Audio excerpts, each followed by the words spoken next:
नमस्कार दोस्तों। तो हम आज की कहानी शुरू करते हैं।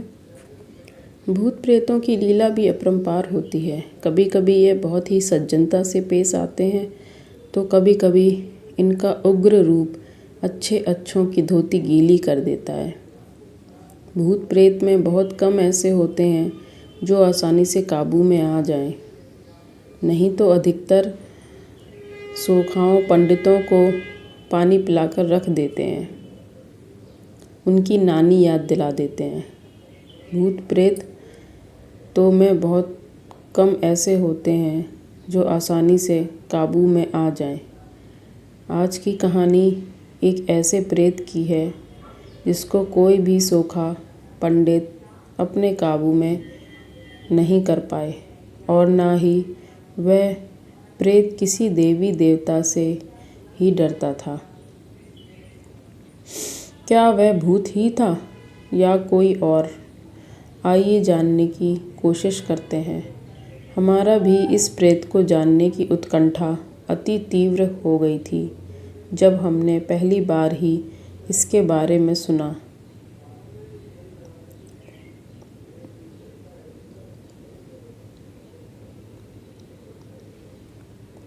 दरअसल लोगों से पता चला कि इस प्रेत ने बहुत सारे सोखाओं पंडितों को गिरा गिरा कर मारा। और इतना ही नहीं, जब इसे किसी देवी या देवता के स्थान पर लेकर जाया गया तो उसने उस देवी या देवता की भी खुलकर खिल्ली उड़ाई और उन्हें चुनौती दे डाली कि पहले पहचान मैं कौन। और शायद इस कौन का उत्तर किसी के पास नहीं था, चाहे वह सोखा हो या किसी देवी देवता का बहुत बड़ा भक्त या पुजारी। अभी से आप मत सोचिए कि वह कौन था। इसका पता बड़े बड़े सोखा और पंडित तक नहीं लगा पाए। क्या इस कहानी को पढ़ने के बाद भी इस रहस्य से पर्दा नहीं उठेगा? इस रहस्यमयी प्रेत के पहचान में कौन पर से पर्दा उठेगा और यह पर्दा शायद वह खुद ही उठाएगा, क्योंकि उससे अच्छा उसको कौन समझ सकता है। बस थोड़ा इंतज़ार कीजिए और कहानी को आगे तो पढ़ने दीजिए। यह कहानी हमारे गांव की नहीं है। यह कहानी हमारे ज़िले के सटे कुशीनगर ज़िले के एक गांव की है। गांव पड़रौना के पास है। अब आप सोच रहे होंगे कि यह कहानी जब मेरे ज़िले की नहीं है तो फिर मैं इसे कैसे सुना रहा हूँ। मान्यवर, इस गांव में मेरी रिश्तेदारी पड़ती है, अस्तु इस कहानी को मैं भी अच्छी तरह से बयां कर सकता हूँ।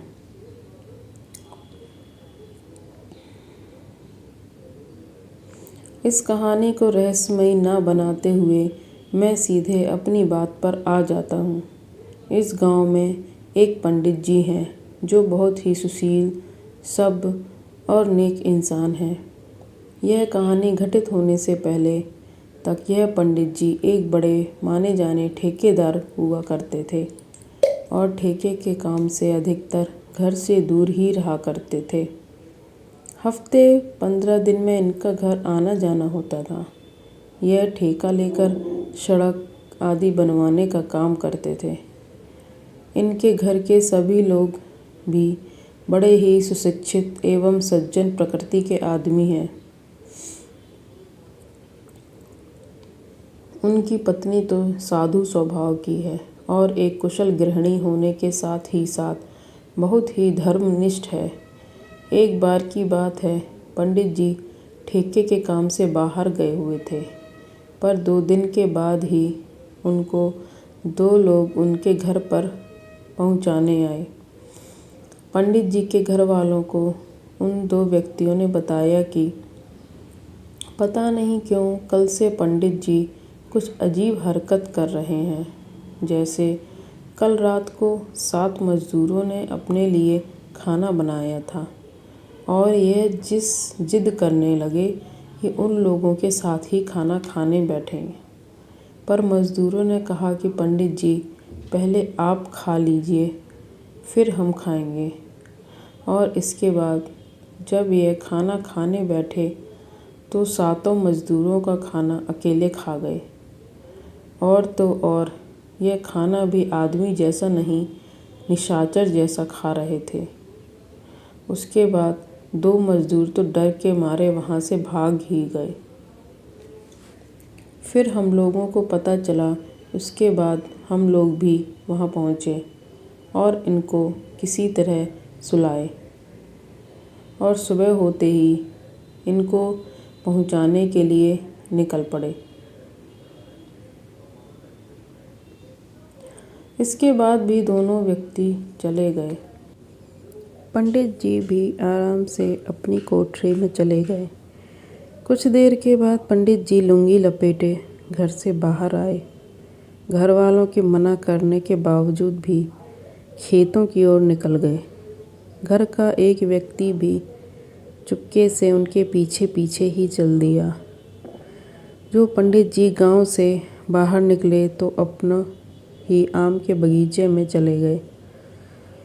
आम के बगीचे में पहुंचकर कुछ समय तो पंडित जी टहलते रहे, पर पता नहीं अचानक उनको क्या हुआ कि आम के नीचे झूलती हुई मोटी मोटी डालियों को ऐसे तोड़ने लगे जैसे हनुमान का बल आ गया हो।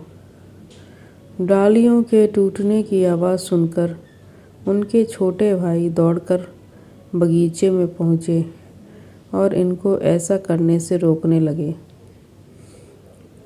जब उनके छोटे भाई ने बहुत ही मान मनोबल की तो पंडित जी थोड़ा शांत हुए और घर पर वापस आ गए। इस घटना के बाद तो पंडित जी के पूरे परिवार के साथ ही साथ इनका पूरा गांव भी संशय में जीने लगा। एक दिन फिर क्या हुआ कि पंडित जी अपनी ही कोठरी में बैठकर अपने बच्चों को पढ़ा रहे थे और उनकी पत्नी वहीं बैठकर रामायण पढ़ रही थी। तभी इनकी पत्नी क्या देखती है कि पंडित जी की शरीर फूलती जा रही है और इनका चेहरा भी क्रोध से लाल होता जा रहा है। अभी पंडित जी की पत्नी कुछ समझती तब तक पंडित जी अपने ही बेटे का सर अपने मुंह में लेकर ऐसा लग रहा था कि जैसे चबा जाएंगे, पर इनकी पत्नी डरी ही नहीं और सभ्य भाषा में बच्चे को छोड़ने की विनती की।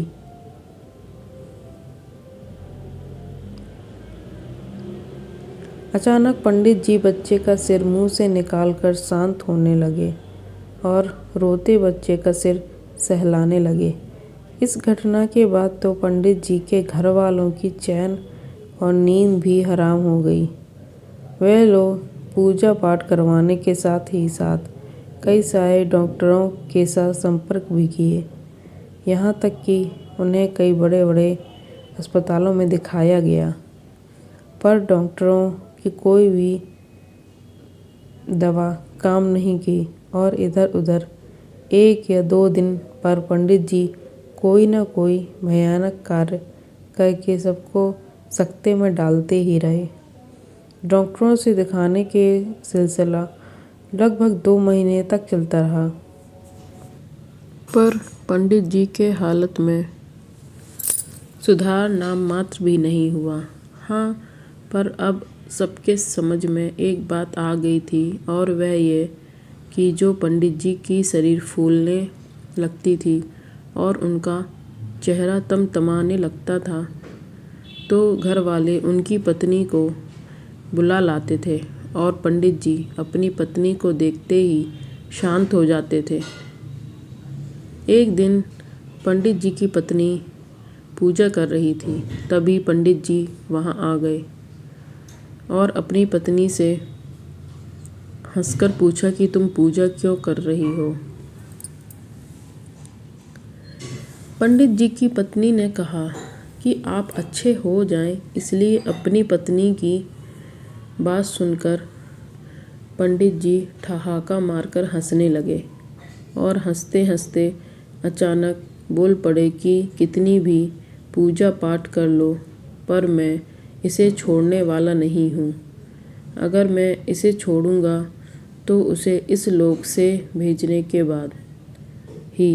पंडित जी की यह बात सुनकर पंडित जी की पत्नी सहमी तो जरूर, पर उन्होंने हिम्मत करके पूछा, आप कौन हैं और मेरे पति ने आपका क्या बिगाड़ा?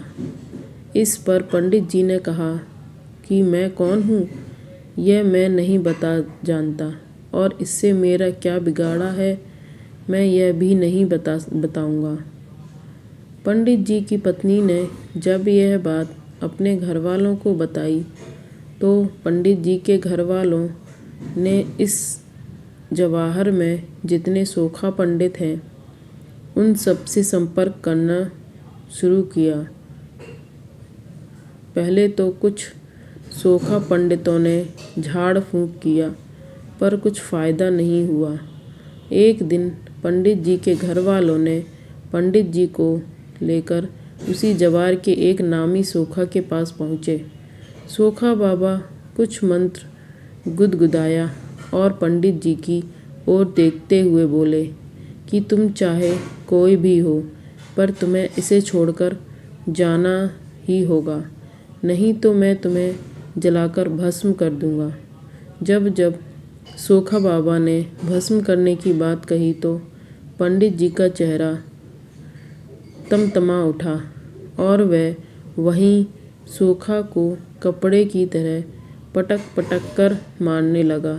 सोखा की सारी सेखी रफू चक्कर हो गई थी और वह गिड़गिड़ाने लगा था।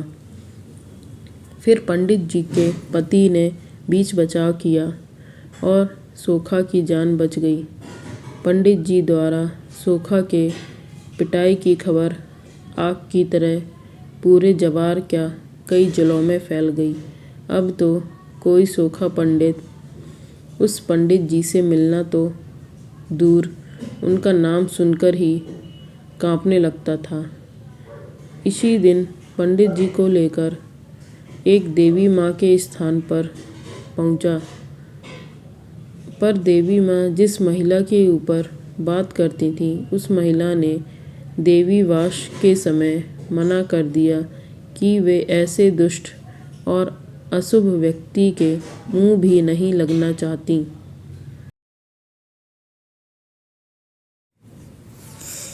पंडित जी उसी स्थान पर पहुंचकर मुस्कुरा रहे थे और अपनी पत्नी से बोले कि जो देवी मेरे सामने आने से घबरा रही है वह मुझे क्या भगाएगी। देवी माँ ने पंडित जी के घर वालों से कहा कि यह कौन है यह भी पहचानना मुश्किल है। आप लोग इसे लेकर बड़े बड़े तीर्थ स्थानों पर जाइए, हो सकते हैं कि यह इस पंडित जी को छोड़ दें। इसके बाद पंडित जी के घर वाले पंडित जी को लेकर बहुत सारे तीर्थ स्थान जैसे मैहर मैया, विंध्याचल मैया, काशी, थावे, कुछ नामी मजार आदि पर गए, पर कुछ भी फ़ायदा नहीं हुआ। यहाँ तक कि पंडित जी अपने घर वालों के साथ तीर्थों पर आसानी से जाते रहे और घूमते रहे। अधिकतर तीर्थ स्थान घुमाने के बाद भी जब वह प्रेत पंडित जी को नहीं छोड़ा तो पंडित जी के घर वाले घर पर ही प्रतिदिन विधिवत पूजा पाठ करने लगे। पंडित जी की पत्नी प्रतिदिन उपवास रखकर दुर्गा सप्तशती पाठ करने लगी। एक दिन पंडित जी अपने घर वालों को अपने पास बुलाया और बोली कि आप सभी लोग खेतों में जाकर कम से कम एक पीपल का पेड़ लगा दीजिए। पंडित जी की पत्नी बोल पड़ी, अगर आपकी यही इच्छा है तो एक क्या हम लोग 11-11 पीपल का पेड़ लगाएंगे। इसके बाद पंडित जी के घर वाले पंडित जी को साथ लेकर उसी दिन खेतों में गए और इधर उधर से खोज खाज कर 11 पीपल का पेड़ लगाए और पंडित जी से बोले कि हम लोग बराबर पीपल का पेड़ लगाते रहेंगे। इस घटना के बाद पंडित जी थोड़ा शांत रहने लगे थे। अब वे अपने घर का छोटा मोटा काम भी करने लगे थे। एक दिन पंडित जी के बड़े भाई घर के दरवाजे पर लकड़ी केक काट रहे थे। पंडित जी वहां पहुंचकर टांगी अपने हाथ में ले लिए और देखते ही देखते लकड़ी के 3 मोटी सिंधियों को फाड़ दिए। शायद इन तीनों सिंधी को फाड़ने में उनके भाई महीने लगाते।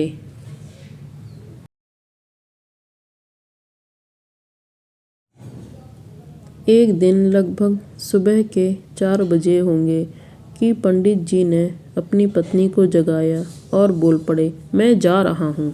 पंडित जी की पत्नी बोल पड़ी, अभी तो रात है और इस रात में आप कहाँ जा रहे हैं? अपनी पत्नी की यह बात सुनकर पंडित जी हंसे और बोले, मैं जा रहा हूँ और वह भी अकेले, तेरे सुहाग को तेरे पास छोड़कर। अब मैं तेरे पति को और तुम लोगों को कभी भी तंग नहीं करूँगा। तू जल्दी से अपने घर पूरे घर वालों को एक बार बुला लो ताकि जाने से पहले मैं उन सब से भी मिल लूँ। पंडित जी के इतना कहते ही पंडित जी की पत्नी की आंखों से झर झर झर आंसू झरने लगे और पंडित जी का पैर पकड़कर खूब तेज रोने लगी। अब तो पंडित जी की पत्नी के रोने की आवाज़ सुनकर घर के लोग ऐसे ही भयभीत हो गए और दौड़ भागकर पंडित जी के कमरे में पहुँचे। अरे यह क्या! पंडित जी के कमरे का माहौल तो एकदम अच्छा था, क्योंकि पंडित जी तो मुस्कुराए जा रहे थे। घर वालों ने पंडित जी की पत्नी को चुप कराया और रोने का कारण पूछा। पंडित जी की पत्नी के बोलने से पहले ही पंडित जी बोल पड़े कि अब मैं सदा सदा के लिए इस सदस्य को छोड़कर जा रहा हूँ। अब आप लोगों कष्ट देने कभी नहीं आऊँगा। पंडित जी के इतना कहते ही पंडित जी की पत्नी बोल पड़ी, आप जो भी हो मेरी गलतियों को क्षमा करेंगे। क्या मैं जान सकती हूँ कि आप कौन हैं और मेरे पति को क्यों पकड़ रखे थे? इतना सुनते ही पंडित जी बहुत ज़ोर से हंसे और बोले, मैं ब्रह्म प्रेत ब्रह्म हूँ, मेरा कोई भी कुछ नहीं बिगाड़ सकता। और तेरे पति ने उस पीपल के पेड़ को कटवा दिया था जिस पर मैं हजारों वर्षों से रहा करता था। इसने मेरा घर ही उजाड़ दिया था, इसलिए मैंने भी इसको बर्बाद करने की ठान ली थी, पर तुम लोगों की अच्छाई ने मुझे ऐसा करने से रोक दिया। इस घटना के बाद से वह ब्रह्म प्रेत महाराज जी उस पंडित जी को छोड़कर सदा सदा के लिए जा चुके हैं। आज पंडित जी एवं उनका परिवार एकदम खुशहाल और सुख समृद्धि से है। परम ब्रह्म प्रेत महाराज के जाने के बाद अगर कुछ बचा है तो उनकी यादें, और विशेषकर उन सोखाओं के जहन में उनका पाला इस तेज़ी से पड़ा था और जिसके चलते इन सोखाओं ने अपनी सूखागिरी छोड़ दी थी। एक निवेदन करता हूँ, प्रेत बनकर नहीं, आदमी बनकर। एक तो पेड़ काटे ही नहीं, और अगर मजबूरी में काटना पड़ जाए तो एक के बदले 2 लगा दीजिए ताकि घर बचा रहे और आप लोगों का भी। क्योंकि अगर ऐसे ही पेड़ कटते रहे तो एक दिन प्रकृति असंतुलित हो जाएगी और शायद ना आप बचेंगे ना आपका घर भी। एक पर एक पेड़ 100 पुत्र समाना। एक तो काटना नहीं, और अगर काटना ही तो उसके पहले 10-20 लगाना। दोस्तों, हमारी आज की कहानी यहीं ख़त्म होती है। अगर आपको हमारी कहानी पसंद आई हो तो हमारे चैनल को सब्सक्राइब करें। Thank you.